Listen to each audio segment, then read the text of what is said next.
What's up, all you movie lover badasses out there? Fat Samurai Guy here with Lady Fat Blood. Today we're going to review Mission Impossible Rogue Nation. Here's a quick plot synopsis. With the IMF now disbanded and Ethan Hunt out in the cold, a new threat called the Syndicate soon emerges. The Syndicate is a network of highly skilled operatives who are dedicated to establishing a new world order via an escalating series of terrorist attacks. Faced with what may be the most impossible mission yet, Ethan gathers his team and joins forces with Ilsa Faust, a disavowed British agent who may or may not be a member of this deadly rogue nation. Now we're going to give you the good, we're going to give you the bad, and we're going to give you the badass. First up, the good. This series finally hit its stride. This is the film that pulls action, humor, storytelling, characters, character interaction. It pulls it all together and it gives you a really complete package.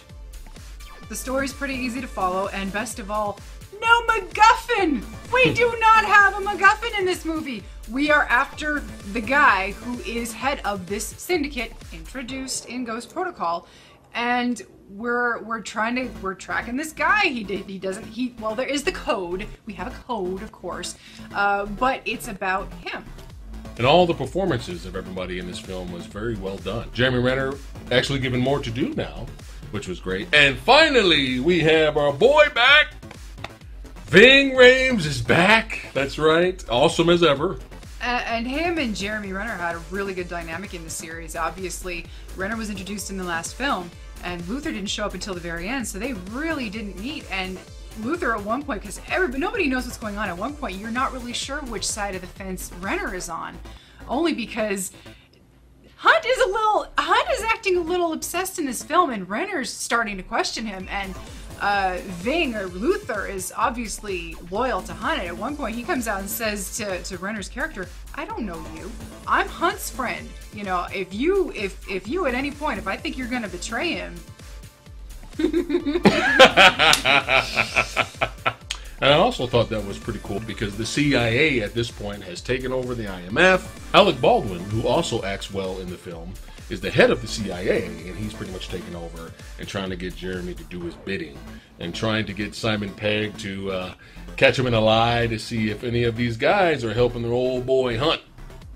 I really wish we could get into spoilers on this one because there was a lot of fun shit that went down in this movie involving Baldwin's character, involving Ferguson's character. We'll get to her in a second. I will say she's gonna fall into the badass category, but I will say I was pleasantly surprised. I was very disappointed in the trailer. I only saw one trailer for this, and I thought, well, hot damn, here we go. We have another hot chick dressed in a flippin' ball gown, showing off her legs and trying to show how badass she is. That's the fifth movie now that's done that. Here we go. Here we go again. And the first 10 minutes of her on screen that she actually had, I was thinking, here we go. It was just legs. I just go. remember seeing legs. I'm bored. That was it. You're boring me. And by the end of the movie, I was like, you know, I love Maggie Q, but this was the first fully fleshed out, well-rounded female in this entire franchise. And now for the bad. Oh my God, there's so much bad in this movie. No, we're just joking.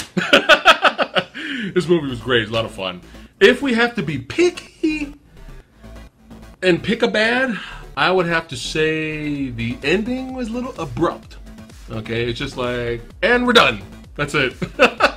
Obviously, I'm sure they did it on purpose to set up for future sequels, which is fine, which is a great thing, which is a good thing. But it was just kind of like, okay, we're done, the movie's over now. But other than that, there's really nothing painful, nothing that made our eyes roll. No, the villain was a little less stock than Sergei Evil. However, nowhere near Davian level, but again, you can't. He's the Loki of the Mission Impossible franchise, and but this guy was definitely better than Sergei Evil from the last one. Yeah. You wanted them to get this guy, man. You know. So, what did you think of Sean Harris's portrayal of the villain? What did you think of his acting in the film? So, my dear, did you bring the data? No, I forgot it. I lost it. How unfortunate. Are you sure you do not have the data? Don't hurt me. Oh, God, please. Do you feel like you're in charge? And now for the badass. Tom Cruise again. Pretty much outdoing Jackie Chan now. The guy's hanging off an airplane. Okay? He's hanging off of an airplane. It took off up into the air. And he's little itty bitty. Tom Cruise is hanging off the airplane, people. It's all real. No CGI. It's nuts. It's crazy, man.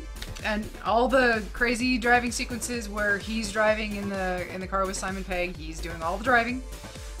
Him and you gotta give props to him, but you have to give props to Rebecca Ferguson. She worked her ass off to do her stunts in this film. You know, I got no complaints. I mean, you actually see her on the motorcycle. Tom's doing his thing. You know, we know he can ride. Okay? You're old school, Tom. But she's doing it too. I mean, I was in the theater and we're like, hey, is that really her doing it? And we did research and we found out that was really her riding her bikes for her scenes as well. And that was beautifully filmed, bike chase sequence. I mean, the camera work was just beautiful. So again, we finally have a true sequel that all comes together. We have the team back together. We don't have any more generic chicks. You got plenty of Renner, you got plenty of Ving, you got plenty of Pegg, and it feels like an actual team. Their banter is fantastic. The story is really easy to follow, and it's a very entertaining film. And even though I still really enjoy the tone of the first Mission Impossible and just the feeling of uneasiness and tension, it's the first time it's one of the only times you actually see Tom Cruise scared shitless and not knowing what the hell's going on. It's the only time you really see Tom Cruise vulnerable.